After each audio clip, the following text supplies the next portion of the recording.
Elle ne savait pas que j'étais à la maison. C'est la partie qui résonne encore dans ma tête comme un mauvais refrain. J'étais entré par la porte de côté, les baskets trempées, la chemise humide collée à mon dos, une main tenant un sac en plastique de l'épicerie, l'autre essuyant des brins d'herbe de mon cou. La pluie avait commencé juste au moment où je finissais de tondre. J'avais fait la queue à la caisse de Kroger en vitesse pour rentrer avant que la tempête ne se déchaîne vraiment. Je n'étais pas censé l'entendre, mais je l'ai entendu. « Je divorce de lui », dit-elle à voix haute et sans se soucier sa voix résonnant sur le carrelage de la cuisine. Je ne peux plus vivre avec son salaire pathétique. Il y eut une pause, puis un rire pas nerveux, pas coupable, authentique, un amusement non filtré. Sa mère Margie, la femme qui me regardait comme si j'allais traîner du fumier dans sa vie, ajouta « Eh bien enfin, tu as fait de ton mieux, chérie. » Je n'ai pas parlé. Je n'ai pas claqué la porte. Je ne me suis pas raclé la gorge.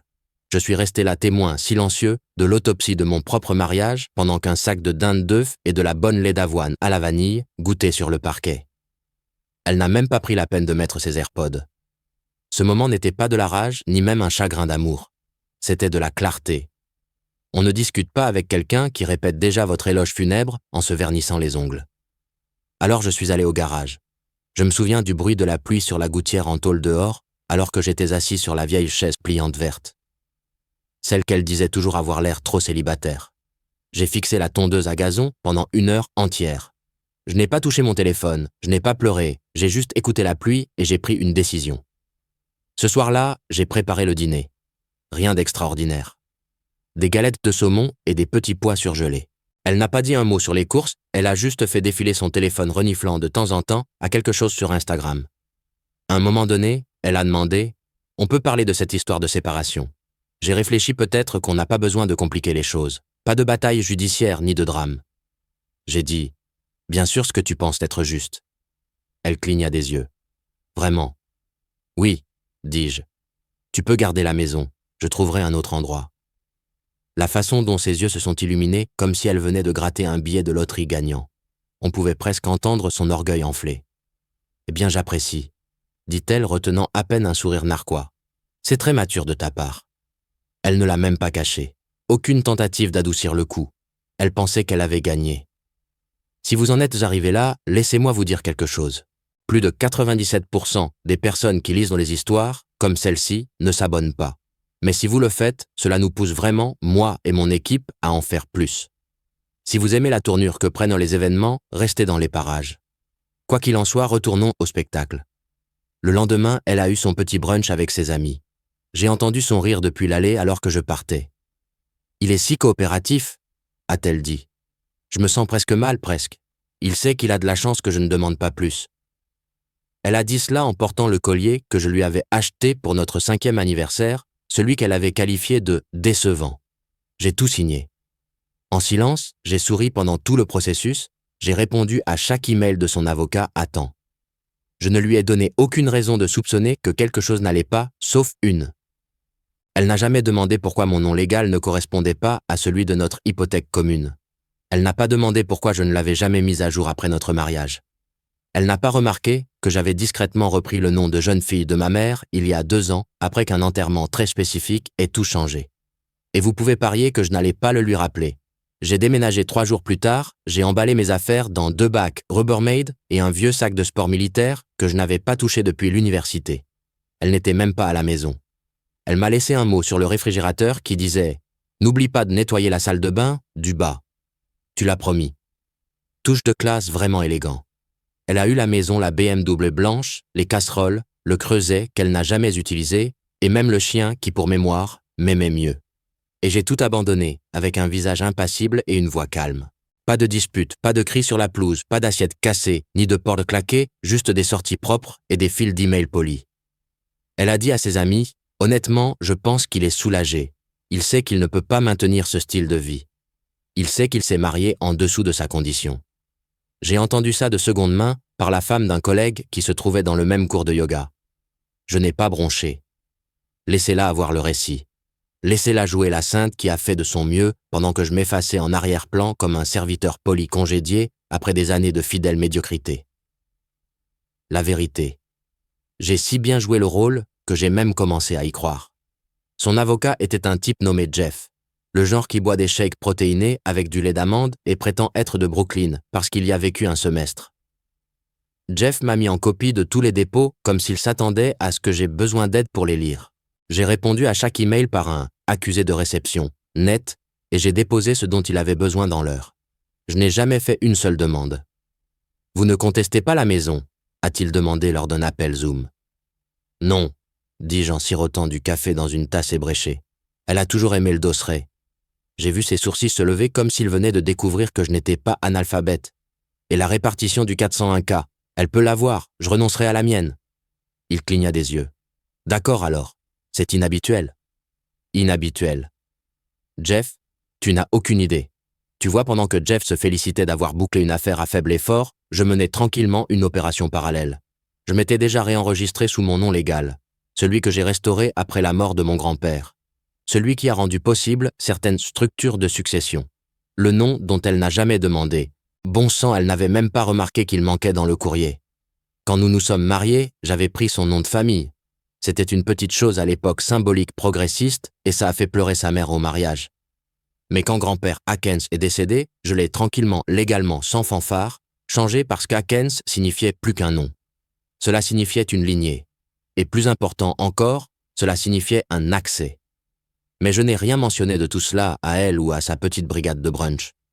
Je les ai laissés croire que je dormais sur le canapé de mon frère, luttant pour payer l'essence. Je les laissé croire que je pansais mes blessures et que je me contentais de nouilles instantanées. Elle a dit à ses amis, je pense qu'il séjourne dans l'un de ces motels de long séjour, ceux avec un mauvais éclairage et de minuscules réfrigérateurs. Et elles ont toutes gloussé comme si elles venaient de sortir d'une comédie romantique avec une nouvelle manucure parfaite et un paillasson en forme d'homme dans son passé.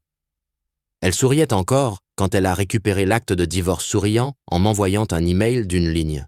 « Tu as été étonnamment décent. J'espère que tu trouveras le bonheur un jour. » J'ai répondu par « J'y suis déjà » et j'ai joint les documents signés. C'était fait. Elle pensait qu'elle avait gagné, qu'elle avait déjoué le mari ennuyeux aux revenus modestes et qu'elle était partie avec tout. Mais tout ce qu'elle avait vraiment fait, c'était sortir d'une maison qu'elle ne comprenait pas et entrer dans un avenir dont elle ne ferait jamais partie. Parce que le truc avec les gens comme elle, c'est qu'ils ne se donnent jamais la peine de demander pourquoi quelqu'un arrête de se battre. Ils supposent que c'est une reddition. Mais parfois, c'est un piège. Elle pensait que je dormais sur un canapé-lit, que je vivais de fast-food et de pitié. Elle a dit à ses amis que je regardais probablement de vieux documentaires de guerre et que je m'apitoyais sur mon sort. Ce que je faisais réellement ce matin-là, c'était de choisir entre 2 costumes bleu marine ou anthracite et de cirer mes chaussures. Pas pour un entretien d'embauche, pas pour un rendez-vous, mais pour une réunion que j'attendais depuis près de 12 ans. Le bâtiment n'avait l'air de rien depuis la rue. Juste une autre vieille société financière coincée entre un glacier et un bar à vin. Mais le hall en marbre racontait une autre histoire. Calme digne intemporel. Pas de réceptionniste, juste un scanner biométrique et un lecteur d'empreintes digitales. J'ai posé mon index droit sur la vitre et la porte s'est ouverte avec un léger clic. À l'intérieur, le silence de profonds fauteuils en cuir et une peinture à l'huile de mon arrière-grand-père en tenue militaire complète. La plaque en dessous indiquait Samuel E. Akens, 1921 à 1994. Mon cœur ne s'est pas emballé. Il a ralenti comme lorsqu'on entre dans une pièce où l'on se sent à sa place. Monsieur Dalhart, costume gris, plus vieux que le péché et plus vif que n'importe quel homme 2 fois moins âgé, s'est levé à mon entrée. « Monsieur Akens, » dit-il en me tendant la main. « Ça fait longtemps. » « Je suis prêt, » dis-je en la lui serrant fermement. « Activez la contingence. Laissez le trust distribuer. » Hart ne broncha pas. Il hocha simplement la tête, se dirigea vers l'armoire en acajou et en sortit un mince dossier en cuir scellé à la cire. « Vous comprenez ce que cela signifie ? » « Bien sûr, » dit-il en le faisant glisser vers moi. « Je le comprends. Elle est partie. Nous sommes légalement séparés. Le déclencheur est valide. » Il ouvrit le dossier. « Et elle ne le sait pas. » Je souris. Elle n'a jamais demandé. Il secoua la tête lentement, presque avec pitié. De 8 millions distribués trimestriellement. Vous aurez une surveillance complète. Le conseil d'administration attendait. Il tourna la page et me tendit un stylo. Cela ne ressemblait pas à de la vengeance. Pas encore. Cela ressemblait à une restauration. Le trust avait des règles. De l'argent ancien, des règles de fer. Il n'était pas conçu pour être tape à l'œil. Il était conçu pour préserver. Et la clause était simple. En cas de divorce, si le conjoint n'est pas de parenté légale ou de sang avec le nom à Ken, et si le dit nom a été restauré par la lignée, au moins 2 ans avant l'activation, la distribution commence. En d'autres termes, elle n'a jamais eu de droit. Et parce que je n'avais jamais divulgué le changement de nom, jamais mélangé les fonds, jamais acheté quoi que ce soit lié au trust pendant le mariage, elle s'est éloignée d'une fortune dont elle n'a jamais su l'existence. Une fortune qu'elle a littéralement chassée de sa vie en riant. La seule personne qu'il savait à part moi à Dowart était un homme enterré dans le caveau familial qui m'avait un jour pris à part à son anniversaire et m'avait dit « Épouse qui tu veux, mais protège le nom. Le moment venu, tu sauras pourquoi. » Je ne le savais pas alors. Je le sais maintenant. Avant de partir, Dart nous a servi 2 verres de scotch pur. Pas un mot sur la femme avec qui j'avais été marié. Juste des affaires. En sortant au soleil, je suis passé devant un panneau d'affichage numérique sur le bâtiment d'à côté. Une publicité pour un forfait vacances de luxe. Le paradis n'a pas besoin d'être partagé. J'ai gloussé. De retour dans la voiture, j'ai reçu un texto d'elle. Un selfie. Elle, dans une nouvelle robe moulante, tenant un mimosa. Regardez qui rebondit visage en voyant un baiser. Je n'ai pas répondu. J'ai juste mis la conversation en sourdine et j'ai regardé par la fenêtre. Elle pensait que j'étais fauché. Pensait que je pensais mes blessures sur un canapé affaissé dans un sous-sol qui sentait la vieille pizza. Pendant ce temps, la salle du conseil d'administration, avec le nom de ma famille, préparait des rapports trimestriels et l'homme qu'elle a rejeté comme étant juste un professeur venait d'obtenir le droit de vote sur l'un des plus anciens fonds privés de l'État. Elle n'entendrait pas le tonnerre arriver. Pas encore. Elle a choisi l'endroit. Bien sûr qu'elle l'a fait. Un bistrot du centre-ville avec des murs en briques apparentes, des bougies et des bruschettas hors de prix. Le genre d'endroit où elle me suppliait de l'emmener quand on partageait les entrées et qu'on faisait semblant que le vin n'était pas majoré de 400%.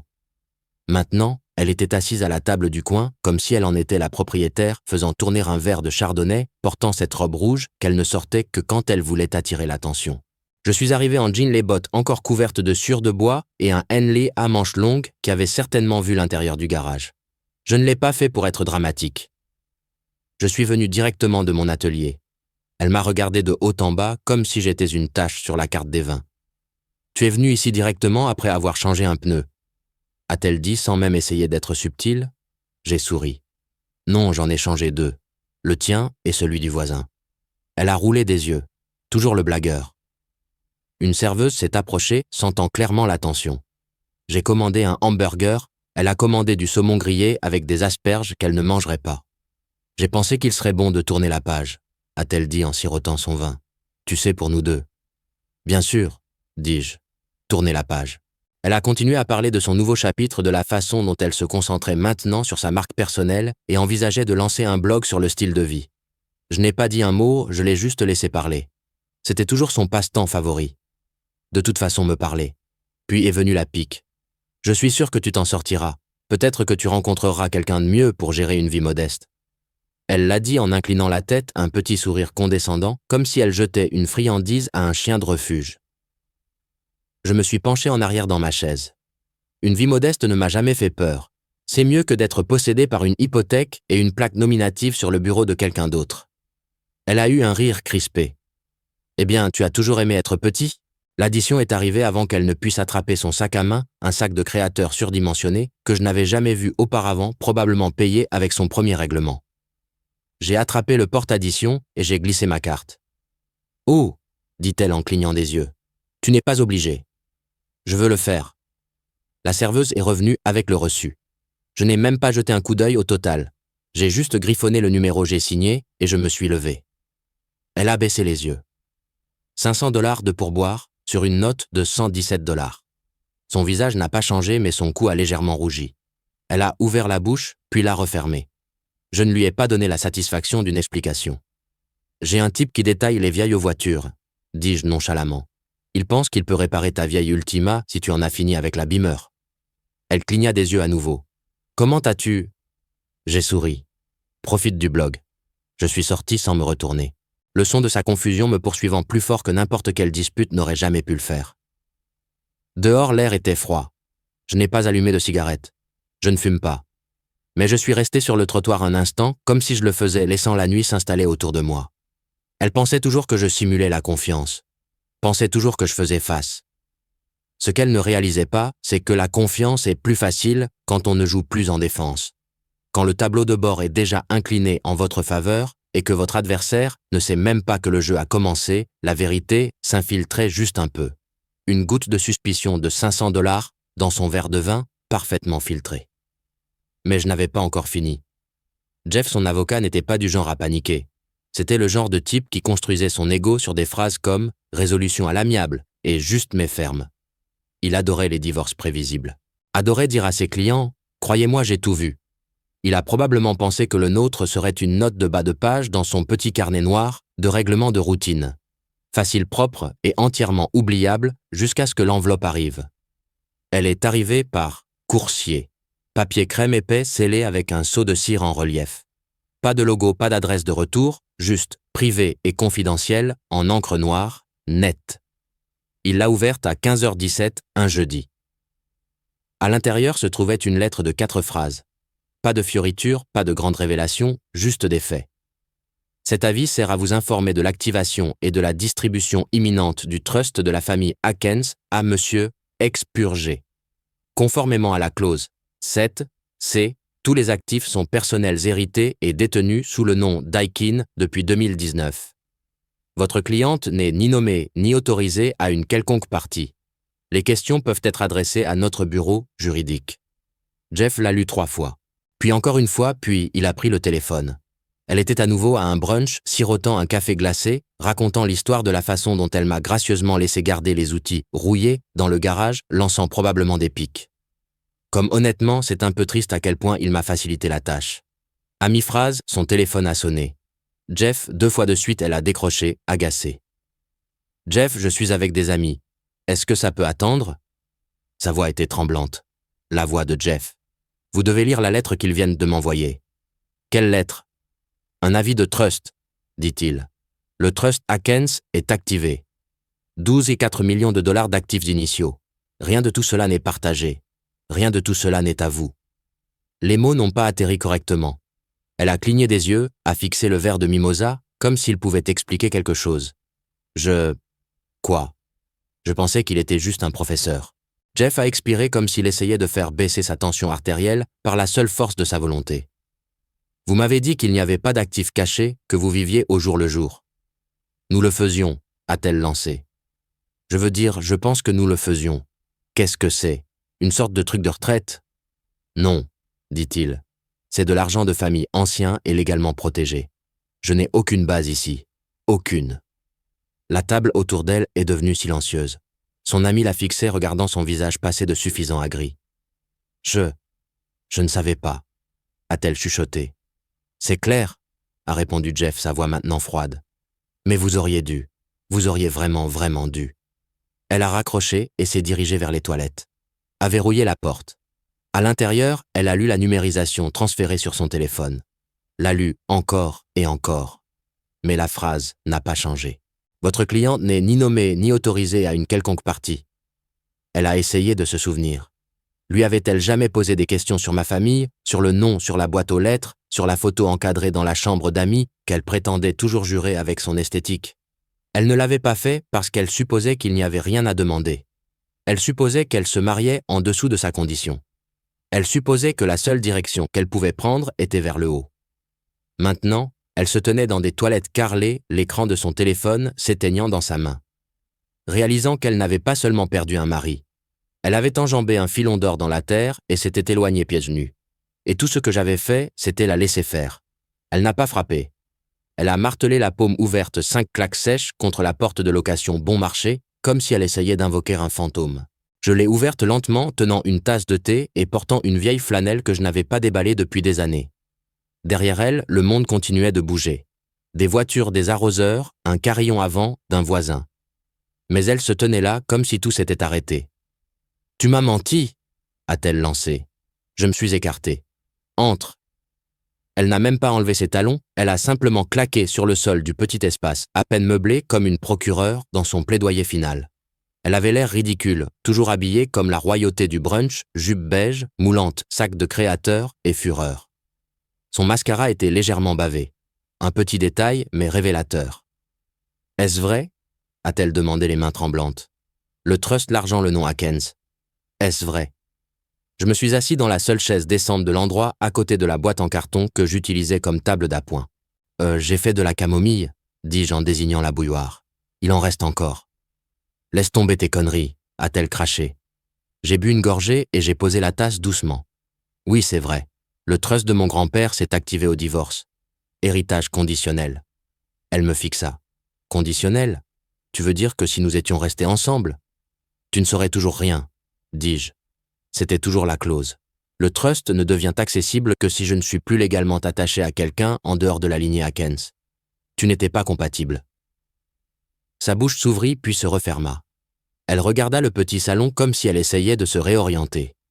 L'endroit ressemblait exactement à ce qu'elle attendait d'une vie avec un salaire pathétique. Pas de décoration, pas de chaleur, juste des murs nus et du linge plié sur le canapé.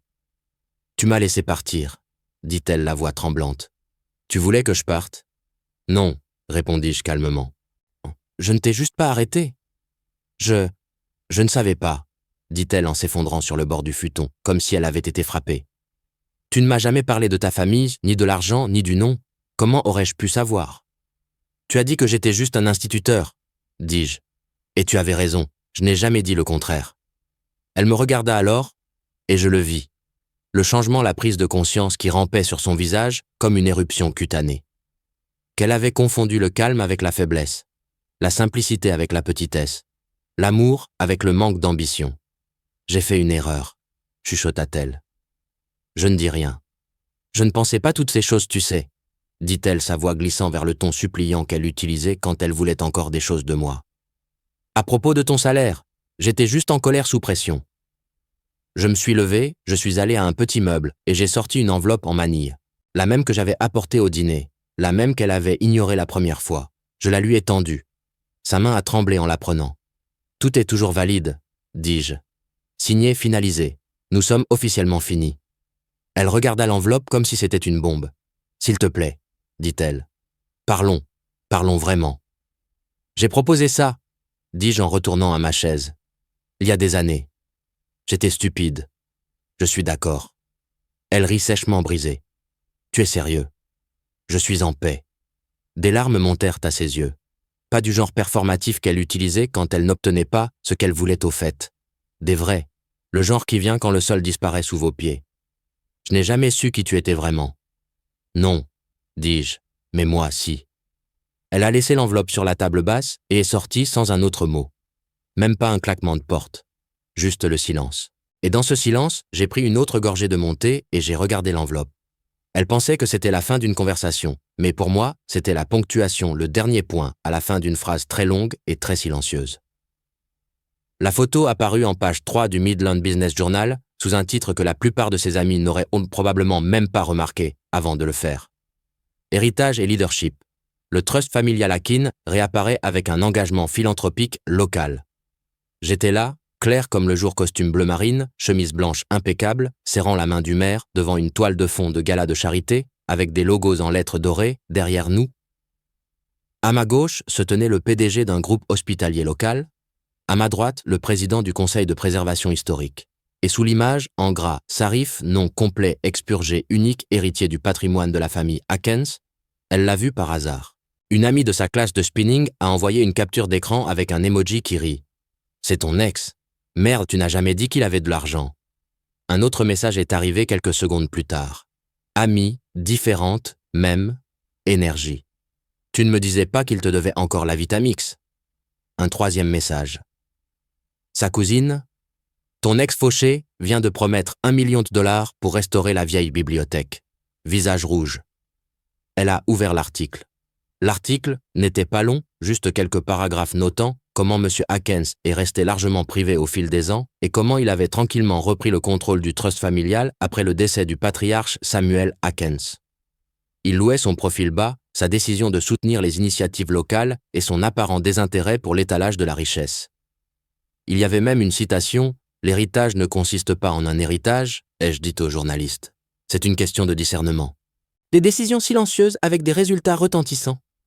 Elle a laissé tomber son téléphone. Il a heurté le sol en marbre de sa cuisine et a glissé sous l'îlot. La pièce a soudainement semblé plus grande, plus froide. Elle s'est assise au comptoir et a regardé l'endroit où le téléphone avait disparu, comme s'il s'était volatilisé dans une autre dimension. Et puis les appels ont commencé. D'abord, sa mère. « Non. Bonjour.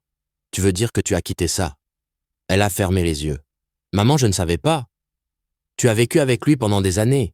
Qu'est-ce que tu veux dire par tu ne savais pas ? Ne t'es-tu jamais demandé pourquoi il n'empruntait jamais d'argent ou pourquoi sa voiture avait 10 ans, mais fonctionnait toujours comme un charme ? Maman, arrête. Tu as toujours dit qu'il était fauché. Je pensais qu'il l'était. Eh bien, a dit sa mère la voix aigre et vive comme jamais. Tu as mal pensé. Et maintenant, tu vis dans une location avec un figuier mourant pendant que ton ex-mari fait des dons d'elle à des hôpitaux pour enfants. Clic. Plus de textos. Des dizaines. Sa meilleure amie de l'université a envoyé une note vocale qui commençait par « Ok, qu'est-ce que c'est que ce bordel ?» Elle a éteint son téléphone, puis a débranché le routeur Wi-Fi pour faire bonne mesure. Elle s'est assise seule dans sa cuisine, vêtue d'un sweatshirt qu'elle avait volé de mon côté du placard pendant le divorce. Les manches étaient trop longues. Elle n'arrêtait pas de les remonter comme si elles essayèrent de l'étouffer. Dehors, un enfant du voisin faisait de la trottinette dans la rue. Le bruit des roues, qui raclèrent le trottoir, était la seule chose qui restait dans l'air. Parce que ce n'était pas seulement que j'avais de l'argent maintenant. C'était que tout le monde le savait, sauf elle. Et pire que tout le monde savait qu'elle ne le savait pas. C'est une chose de quitter un homme parce que vous pensez qu'il est en dessous de vous. C'en est une autre de découvrir que l'homme que vous moquez d'être juste un professeur serre maintenant la main des hommes qui signent des chèques avec plus de zéro que votre budget vestimentaire annuel. Elle pensait qu'elle avait réécrit notre histoire. Maintenant, elle réalisait qu'elle n'était qu'une note de bas de page dans la mienne. Il lui a fallu 3 jours pour rappeler Jeff. À ce moment-là, l'article avait circulé bien au-delà du journal économique. Il avait fait le tour des groupes Facebook locaux. Quelqu'un sur Twitter l'a republié avec la légende « Un gars se fait larguer et devient Bruce Wayne. Respect ». Même LinkedIn avait une publication tendance « Ne sous-estimez jamais les silencieux ». Elle s'est présentée au bureau de Jeff sans rendez-vous, lunettes de soleil, cheveux tirés en arrière comme une veuve en deuil. Même si la seule chose qu'elle avait perdue était quelque chose qu'elle n'avait jamais pris la peine de vérifier si elle l'avait. Jeff a levé les yeux de son bureau comme un homme qui se préparait déjà à la déception. « Je veux revoir le règlement », a-t-elle dit, s'affaissant dans le fauteuil en cuir comme une cliente qui attendait des résultats par la seule force de sa posture. Jeff a soupiré. « Je pensais que cela pourrait arriver. » Elle s'est penchée. « Il a menti, Jeff, il a caché de l'argent. Tu as dit que si quelqu'un cachait des biens pendant un divorce… » « Il ne l'a pas fait, » a interrompu Jeff. « C'est ça le problème. » Elle a froncé les sourcils. « Qu'est-ce que tu veux dire ?»« J'ai déposé une requête hier, » a dit Jeff en tapotant sa tablette, alléguant une dissimulation d'actifs demandant une audience d'urgence. Leurs avocats ont répondu en 42 heures avec une documentation qui m'a donné l'impression que je devrais leur envoyer une corbeille de fruits. Il a tourné l'écran vers elle. « Lis-le. » La réponse était brutale dans son efficacité. Le trust de la famille Akens n'a jamais été mélangé avec les biens matrimoniaux, a été enregistré sous un nom prématrimonial et est resté dormant pendant toute la durée du mariage. L'activation a eu lieu après la séparation légale dans des conditions clairement définies dans la clause 7C. Il n'y a aucun précédent juridique pour une redistribution. Elle cligna des yeux. Nom prématrimonial dormant. Qu'est-ce que c'est que ce pic ? Jeff ne sourit pas. Vous ne lui avez jamais posé de questions sur le changement de nom.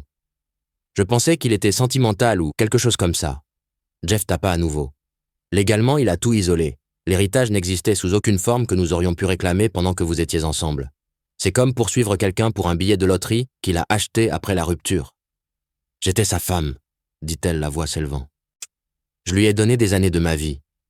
Et il vous a donné la maison, la voiture, les comptes, et n'a pas contesté une seule clause, » a dit Jeff. « Pas de contrat de mariage, pas de cri, juste de la coopération. C'était votre signal d'alarme. Il vous a laissé partir. » Sa bouche s'ouvrit puis se referma.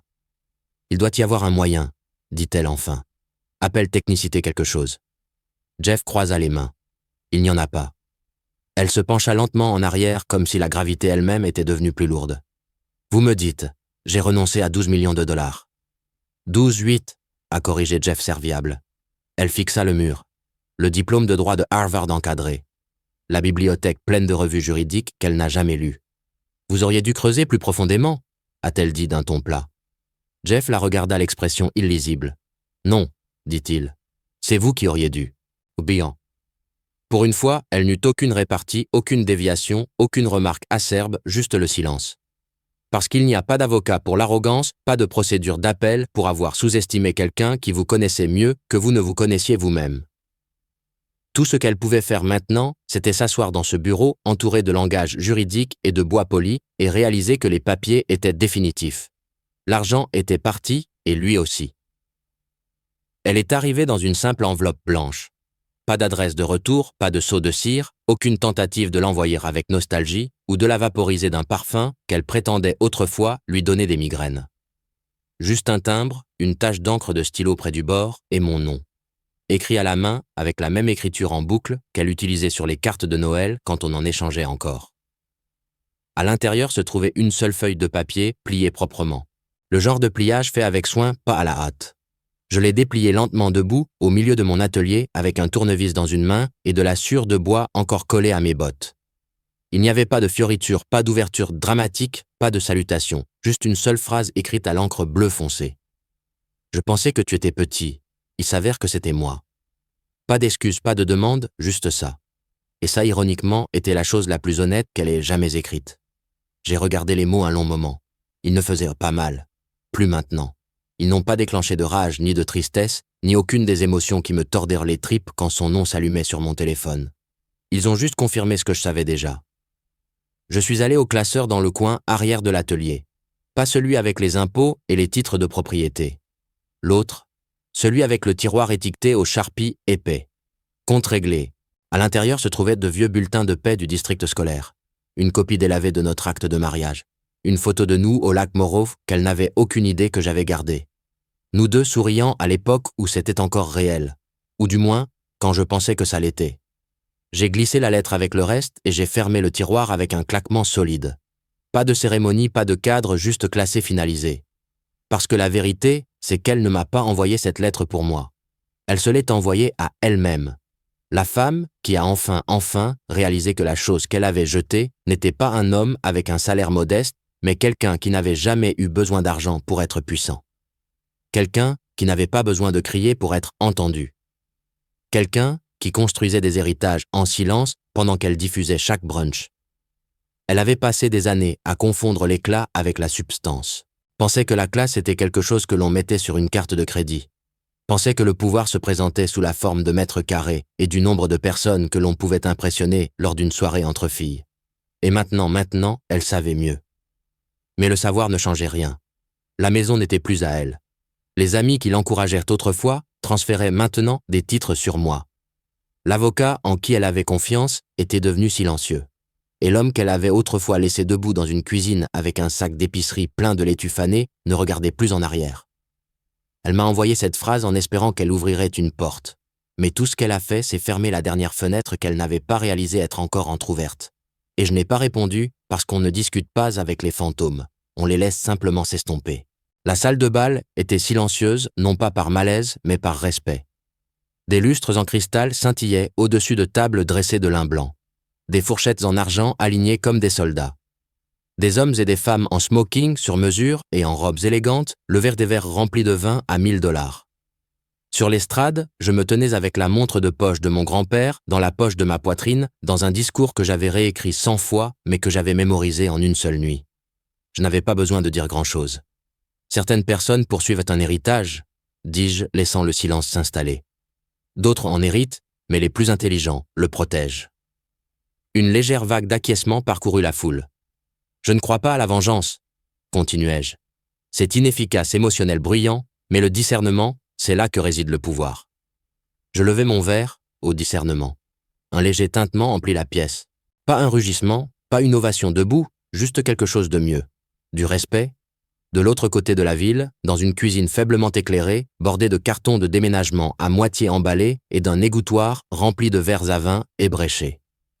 Elle regardait tout se dérouler à la télévision. La caméra balayait le gala. Moi serrant la main du sénateur de l'État.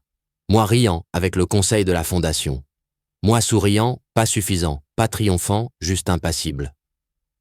Son verre trembla légèrement alors qu'elle sirotait du pinot noir. Le bon marché, celui qu'elle méprisait autrefois. Le seul qu'elle pouvait se permettre. Maintenant, elle ne pleurait pas. Elle ne criait pas. Elle regardait simplement, car ce n'était pas l'argent qui l'avait brisée. C'était de réaliser que l'histoire continuait sans elle et s'améliorait. Elle ne faisait plus partie de ma vie. Elle n'était qu'une partie de la leçon. Vous savez, celle-ci est différente. C'est un rappel que le vrai pouvoir n'est pas bruyant. Il est silencieux, patient et précis. Parfois, la meilleure vengeance n'est pas la vengeance. C'est la paix. S'éloigner sans avoir besoin de s'expliquer.